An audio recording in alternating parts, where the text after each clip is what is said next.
السلام علیکم ورحمۃ اللہ وبرکاتہ۔ پچھلی ویڈیو میں بھی میں نے آپ کو بتایا تھا غصے کے حوالے سے۔ آج بھی ہم گفتگو کریں گے غصے کے بارے میں۔ غصہ کون دلاتا ہے؟ اصل میں غصہ شیطان کی طرف سے ہوتا ہے۔ اللہ رب العالمین ارشاد فرماتے ہیں وَإِمَّا يَنزَغَنَّكَ مِنَ الشَّيْطَانِ نَزْغٌ فَاسْتَعِذْ بِاللَّهِ إِنَّهُ سَمِيعٌ عَلِيمٌ۔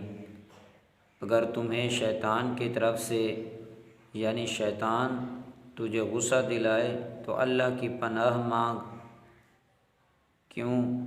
یقیناً اللہ رب العالمین سننے اور جاننے والا ہے۔ تو بھائیو، جب غصہ آئے تو اس پر کنٹرول کیا کرو۔ اللہ تعالی عمل کی توفیق عطا فرمائے۔